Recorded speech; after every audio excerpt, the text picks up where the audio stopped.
तू तो साक्षी स्वयं प्रकाश है। जाग जल्दी ये सपने की माया, जाग जल्दी ये सपनों की माया। आपको भूल क्यों भरमाया, आपको भूलो क्यों भरमाया। जाग जल्दी ये सपने की माया, जाग जल्दी ये सपनों की माया। आत्म को भूल देह में फसाया, आत्म भूल देह में फसाया, स्वामी हो के बना क्यों दास रे, स्वामी होके बना क्यों दास रे। तू तो साक्षी स्वयं प्रकाश है, तू तो साक्षी स्वयं प्रकाश है। इस काया का होता विनाश है, इस काया का होता विनाश है। तू तो साक्षी स्वयं प्रकाश है, तू तो साक्षी स्वयं प्रकाश है।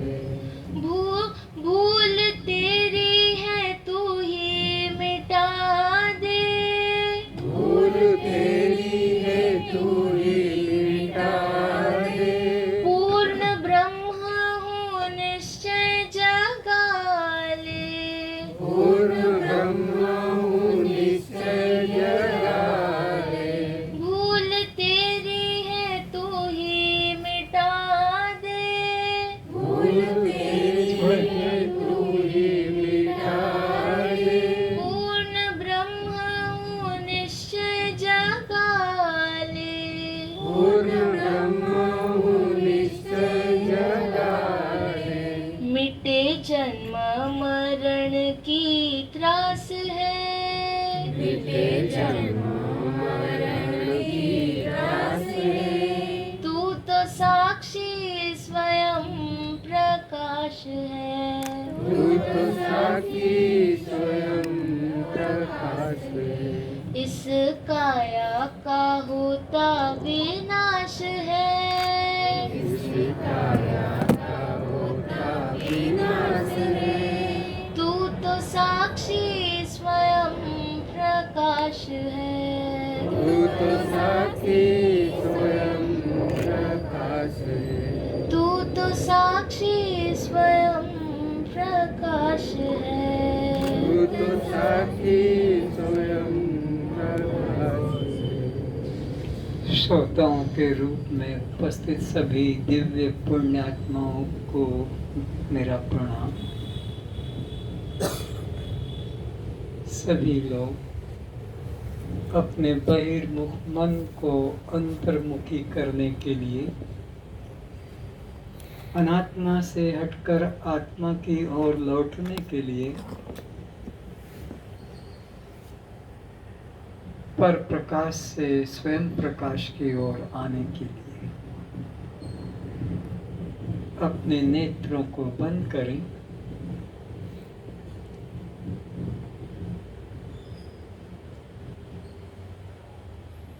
और यह निश्चय कर दें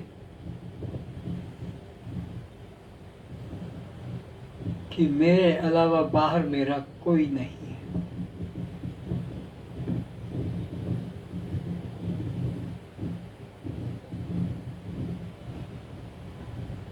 कोई भी किंचित भी मेरा नहीं।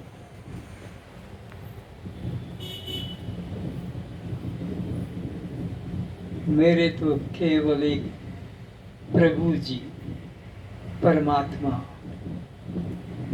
उन्हीं का ही मैं अंश आत्मा। मैं किसी का बेटा नहीं, मैं किसी का बाप नहीं, न कोई मेरी माँ है, न मेरा कोई पति न पत्नी, न पुत्र न पुत्री। सब धोखा है। सब धोखा है। लक्ष्मण जी खुद कहते हैं, गुरु पितु मात न जाने हूं का। मैं नहीं जानता हूं मेरा कोई बाप माँ भाई बंधु है, बस तुम ही जो कुछ भी हो मोरे प्रभु, तुम ही एक स्वामी, दीन बंधु और अंतर्यामी।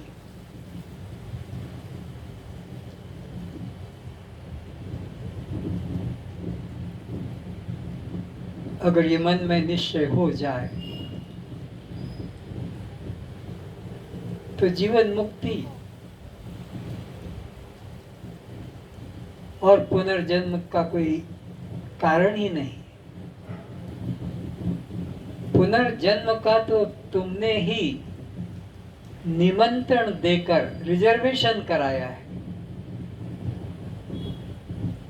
दुख का तो तुमने ही निमंत्रण देकर रिजर्वेशन कराया है कि तुम खूब अच्छी तरह से फूले फलित होकर आओ।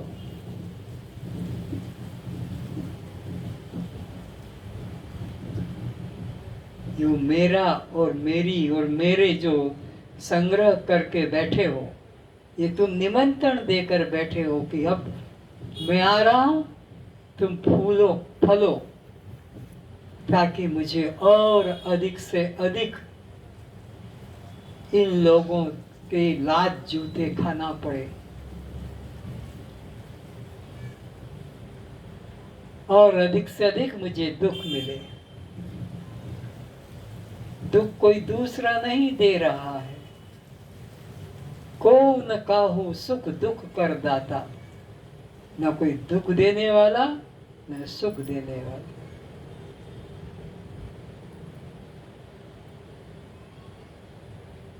अपने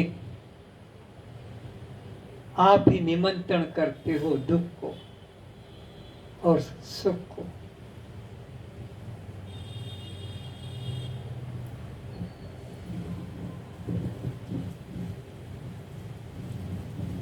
अभी इसी क्षण में चाहो तो तुम परम आनंद में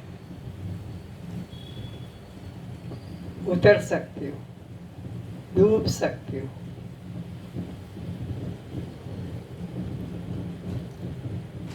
लेकिन दुख रूप संसार को छोड़ने का साहस नहीं।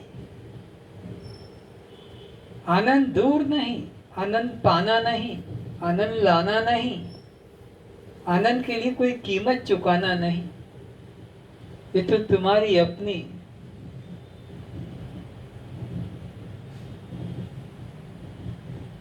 प्रॉपर्टी कहना भी भूल है, संपत्ति कहना भी भूल है। ये तो तुम्हारा अपना स्वभाव है। भला अग्नि को उष्णता प्राप्ति कैसे कहा जाएगा? बर्फ को शीतलता की प्राप्ति कैसे कही जा सकेगी?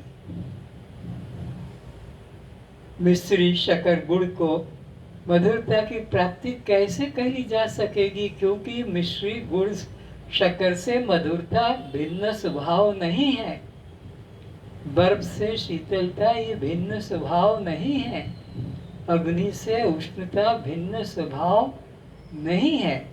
तो फिर प्राप्ति कहाँ? प्राप्ति नहीं। वैसे ही हमारा ये स्वभाव है मुक्ति, तो परमात्मा आनंद ये प्राप्ति नहीं कही जा सकती, स्वभाव है। और जो जिसका स्वभाव होता है उसे पाने के लिए किंचित भी साधन नहीं करना पड़ता। साधन तो बंधन के लिए करना पड़ता है। जो भी साधन करोगे, ऊंचे से ऊंचा कि नीचे से नीचा, जो भी साधन करोगे वो बांधने वाला होगा। ब्रह्म लोक तक के साधन, ब्रह्मा के लोक तक के साधन बांधने वाले।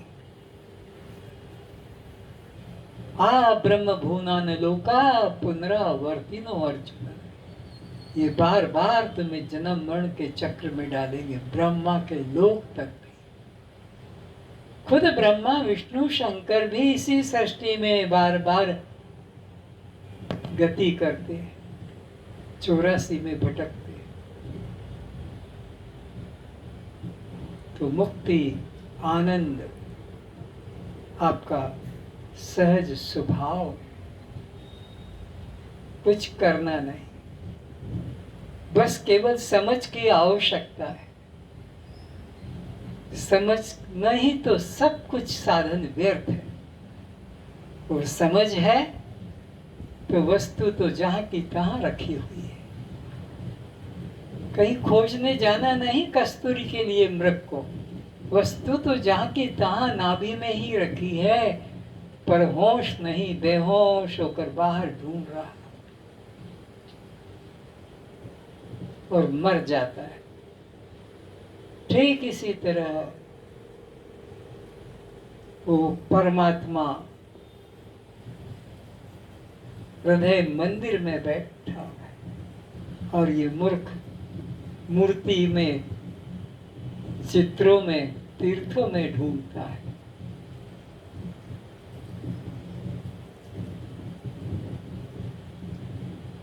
हीरा बहुमूल्य फेंक कर और कांच के पीछे दौड़ रहा, ये सारा संसार कांच मात्र है। यह मृग मरीच का नीर है।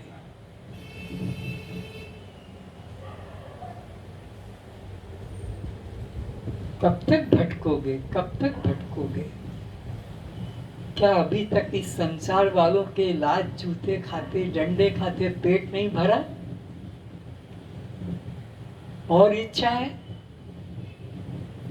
इतने जन्म बीत गए, लज्जा शर्म भी नहीं आती इस जीवात्मा को कि मेरे पीछे अनंत राम कृष्ण, मेरे पीछे अनंत महावीर, मेरे पीछे अनंत जीसस, नानक, कबीर, तुलसी, दादू, रेदास, पलटू मेरे लिए। पर मैं ऐसा निर्लज्ज बेशरम कि अभी तक भी मैंने उनके मार्ग का अनुसरण नहीं किया, उनके पद चिन्हों पे नहीं चला।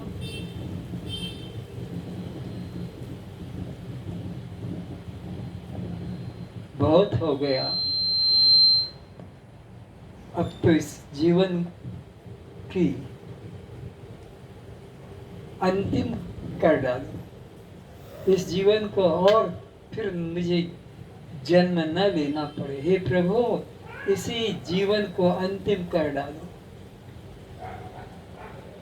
बहुनाम जन्मनाम अन्ते ज्ञानवान माम प्रपद्यन्ते। बहुत बहुत जन्मों के पुण्य फल स्वरूप अंतिम जीवन में ही सद्गुरु मिलता है और ज्ञान मिलता है, और वो अंतिम ही जन्म होता है। ज्ञान मिल जाना ये प्रमाण होता है कि मेरे सब कर्म उपासना सफल हो गए, पूर्ण हो गए, और ये मेरा अब अंतिम जन्म है, और मुझे किसी माँ के गर्भ में नहीं जाना पड़ेगा, और मुझे किसी माँ को दुख नहीं देना पड़ेगा। अभी तक कितनी माताओं को 9-9 महीने पेट में रहकर सताया है, दुख दिया है, और मैं नहीं चाहता। बस यही अंतिम।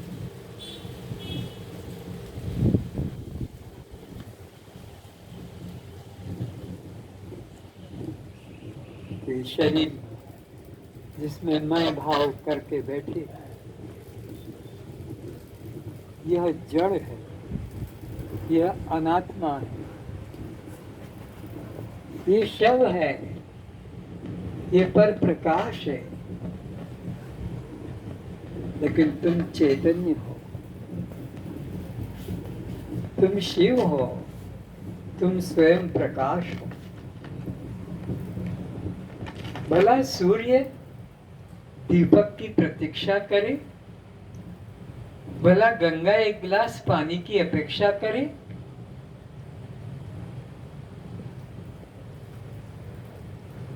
क्या बर्फ को भी एसी रूम की अपेक्षा रहेगी? तो ये ब्रह्म स्वरूप जीवात्मा और साधन की अपेक्षा करेगा, क्या साधन करूं, कौन सा साधन करूं ताकि मुझे परमात्मा मिले। ये तो ऐसी बात है कि शक्कर कहे मैं कौन सा रस डालूं कि मीठी हो जाऊं। तो अष्टावक्र जी इन संसार वालों को, इन भ्रांत साधकों को, साधिकाओं को यही इशारा दे रहे हैं कि हे साधकों, हे साधिकाओं, तुम ये साधन करने की बात को मन से भुला दो। सपने में भी साधन की बात मत लाओ। साधन तो अनात्म संसार के लिए किया जाता है, जो तुम्हारे पास नहीं है, कभी होगा और फिर वो मिट भी जाएगा, उनके लिए साधन करना पड़ता है। परमात्मा के क्षेत्र में, परमात्मा के राज्य में, परमात्मा के देश में साधन की कोई बात नहीं है। ये भौतिक देश में, संसारी देश में, अनात्म देश में साधन की बात है। तो निश्चय करो कि मैं नित्य शुद्ध बुद्ध सच्चिदानंद स्वरूप आत्मा हूं। मेरा स्वभाव है, मुझे अपने स्वभाव में संदेह नहीं। जिन्हें संदेह है वो साधन करे, जिनको अपने आत्मा होने में संदेह है उन मूर्खों के लिए, उन अज्ञानियों के लिए साधन की कर्तव्यता है। लेकिन जिन विवेकी पुरुषों को अपने आत्मा होने में संदेह नहीं, जैसे अज्ञानी को शरीर और शरीर में स्त्री पुरुष जो भी है उसमें संदेह नहीं, ठीक इसी तरह तत्वदर्शी को अपने आत्मा होने में संदेह नहीं। जब आत्मा होने में संदेह नहीं तो साधन किस भ्रांति को दूर करने के लिए करेंगे? साधन तो भ्रांति से दूर के करने के लिए, लेकिन मेरे को तो अपने स्वरूप में कोई भ्रांति नहीं, निर्भ्रांत हूँ, निश्चिंत हूँ, सच्चिदानंद हूँ, अद्वय हूँ, अखंड हूँ। तो यही निश्चय रखो। अष्टावक्र जी सभी साधकों को यही शुभ संवेद, संशय से निवृत्ति का दे रहे हैं। आगे सुने अष्टावक्र जी और क्या कहते हैं।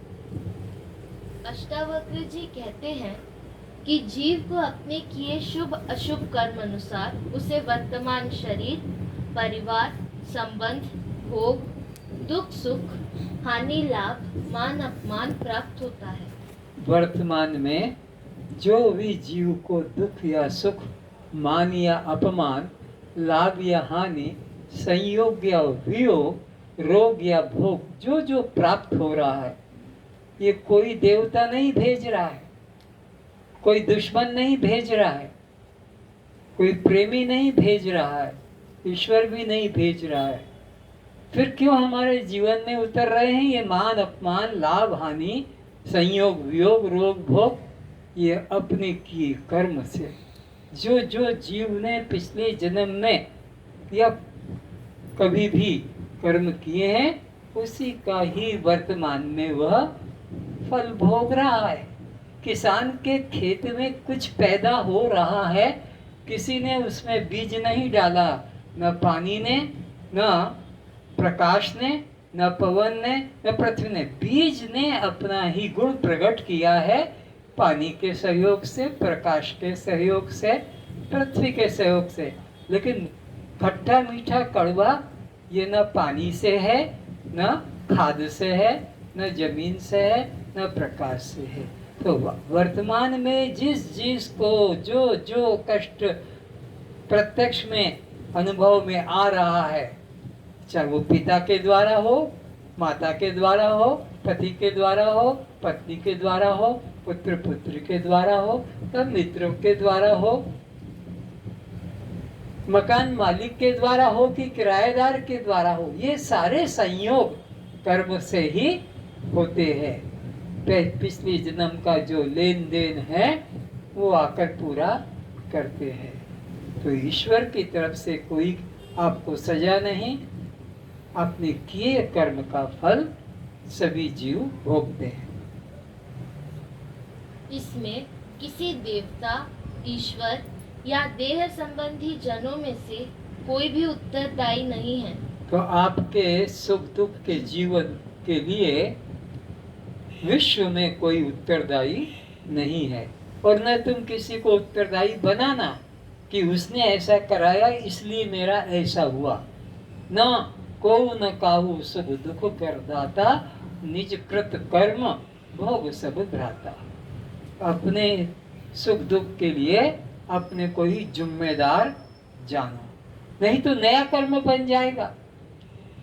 तुमने दूसरे पर दोषारोपण कर दिया तो नया कर्म बन जाएगा। और ये तो पोस्टमैन वाली बात है, वो सुख की भी खबर देता है, दुख की भी। वो अपने तरफ से कुछ नहीं, तुम्हारा जैसा है रिलेशन संबंध, सुख की भी सूचना देता है, दुख की भी, और तुम उसको शत्रु मान लो, मारपीट करने लग जाओ। हमारे बेटा मर गया कि पति मर गया, वो खबर देने आया है, लॉटरी खुल गई तो खबर देने आया है।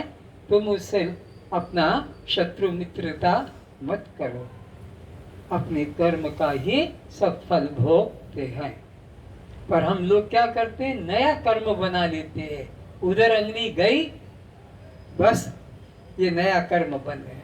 वो तो पिछला तुम्हारा कर्ज चुकाने आया था, तुमने और नया उसको कर्ज दे दिया और फिर देने आएगा। अरे गाली कोई एक दे रहा है, तुमने उसको उलट के दे दिया, तो बस ये तो बढ़ता ही जाएगा। इसलिए गाली आवत एक है, उल्टत होए अनेक। जो कबीर उल्टो नहीं तो एक की एक, जवाब ही नहीं दोगे तो वो चुप हो जाएगा। भगवान बुद्ध के पास में बहुत बड़े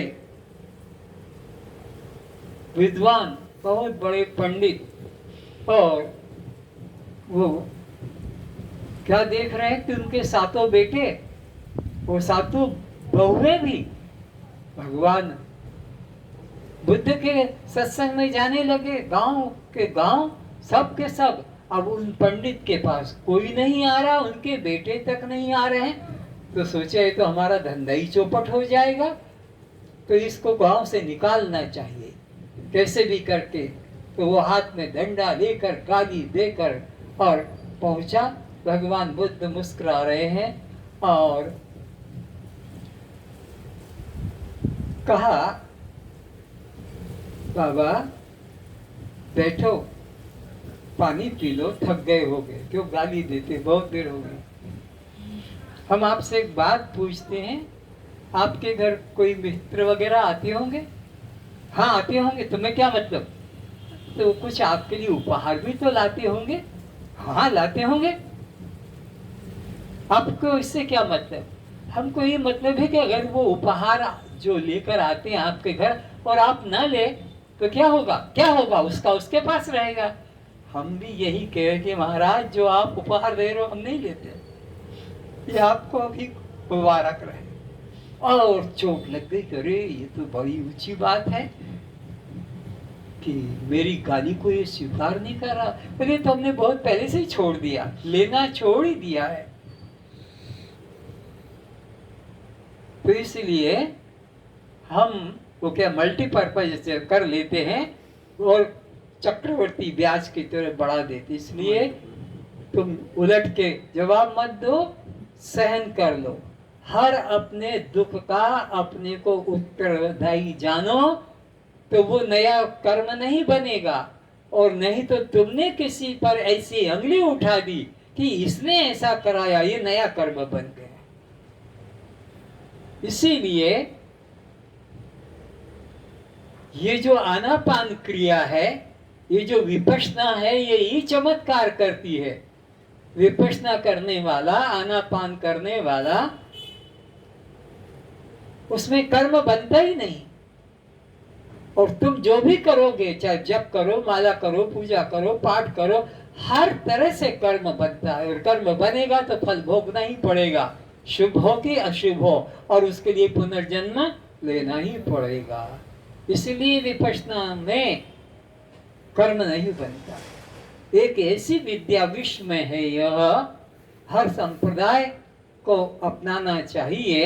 इसमें जितनी देर तुम विपश्यना में रहोगे, यानी सांसों के आने पान की क्रिया में, तुम अकर्मी रहोगे। हर कर्म में राग द्वेष पैदा होता है, हर कर्म में। अनुकूल है तो राग, प्रतिकूल है तो द्वेष, अनुकूल है तो और मिले, प्रतिकूल है तो ना मिले, खत्म हो जाए, और ये कर्म बन गया। अनुकूल में भी कर्म बन गया, प्रतिकूल में भी कर्म बन गया। पर श्वास के साथ ये दोनों बातें नहीं होती है, न राग होता है न द्वेष होता है। और श्वास आए और श्वास आए और श्वास आए, जैसे और धन मिले और मुझे ये चीज मिले, ऐसा श्वास में नहीं। और प्राण जल्दी जल्दी निकल जाए, जल्दी जल्दी निकल जाए, ऐसा भी कोई नहीं करता। या प्राण अंदर ना आए या प्राण बाहर न जाए, कोई के अंदर ये विचार नहीं, बस आता है जाता है आता है, उसमें तुम दृष्टि रखो, उसको देखते रहो, बस देखते रहो, तो न राग होगा न द्वेष। और उतनी देर तक कोई कर्म नहीं बनेगा, उतनी देर तक कर्म नहीं बनेगा, आप तो जीवन मुक्त हो गए। ये तुम्हारे हाथ में जीवन मुक्ति। जितनी देर, जितने घंटे, जितने दिन, जितना सप्ताह, जितना महीना, जितना वर्ष तुम इसी केवल आनापान क्रिया को ही देखते रहो, कोई मंत्र नहीं, कोई जाप नहीं, कोई प्रकार का कोई प्राणायाम आसन नहीं, देख श्वास को देख, तो यह नया कर्म नहीं बनने देगा। वरना आप कुछ भी करो, नया कर्म बनता ही जाता है। क्यों कि भगवान ने कहा, नहीं कश्चित क्षणमपि जातु तिष्ठत् कर्मकृत्। कोई भी जीव एक क्षण के लिए भी बिना कर्म किए रह नहीं सकता, प्रकृति का नियम है ये। तो अग्नि बिना गर्म हुए कभी रह सकेगी, बर्फ बिना ठंडा हुए रह सकेगा? कभी नहीं, प्राकृतिक स्वभाव है। तो बिना कर्म किए कोई जीव एक क्षण के लिए भी नहीं रहता है, और कर्म होना स्वभाव है, कर्म होना स्वभाव है जीव का। तो अब मुक्त कैसे होगा फिर? कर्म हो करना स्वभाव हो गया, कर्म किए बिना कोई रह नहीं सकता, तो फिर जीव कभी मुक्त हो नहीं सकता। बड़ी द्वंद्व में फंस गए, कर्म किए बिना कोई रह नहीं सकता, और कर्म करोगे तो कभी मुक्त भी नहीं हो पाओगे। तो कर्म का फल, कोई भी कर्म बिना फल दिए तो नष्ट समाप्त होता नहीं। तो ये आनापान एक ऐसी क्रिया है कि कर्म की संज्ञा में नहीं आती है। इसमें न अनुकूलता में राग और न प्रतिकूलता में द्वेष। सारे विश्व के लोगों को आनापान से कोई तकलीफ नहीं। राम से, कृष्ण से, महावीर से, मोहम्मद से, जीसस से तकलीफ है, ऐतराज है, अश्रद्धा है, श्रद्धा है, हिंदू, मुसलमान, सिख, ईसाई, उड़िया, बंगाली, इनमें राग द्वेष। लेकिन श्वास से किसी को भी राग द्वेष नहीं, कोई इससे टकराहट नहीं। इसलिए आनापान की क्रिया में न कोई राम भजो, न अल्लाह भजो, न मसीहा भजो, न खुदा कुछ मत बोलो, बस केवल देखते रहो। तो कोई भी विरोध नहीं कर सकता, किसी संप्रदाय का इसमें झंझट ही नहीं है। तो तुम बस अपने को केवल एक चैतन्य दृष्टा साक्षी जानो, और किसी भी दुख के लिए किसी दूसरे पर दोषारोपण मन में भी मत लाना। अगर लाए, कर्म बन गया अंदर ही अंदर, फल भोगना ही पड़ेगा, उसको चुकाने फिर आना ही पड़ेगा। जिस व्यक्ति के बैंक में जितना रुपया जमा होता है, वह उसी अनुरूप निकालकर खर्च करने में स्वतंत्र है। ये आपके अपने अनुभव की बात है। आपके जेब में जितना है उतना ही तो खर्च कर पाओगे। आपके घर में है उतना ही तो खर्च कर पाओगे, या बैंक में है, ज़्यादा कहाँ से लाओगे। तो अभी जो जो भी तुम्हें भोगने को मिल रहा है, ये तुम्हारा ही अपना पैदा किया हुआ है, ये बाहर से नहीं आ रहा। दूसरे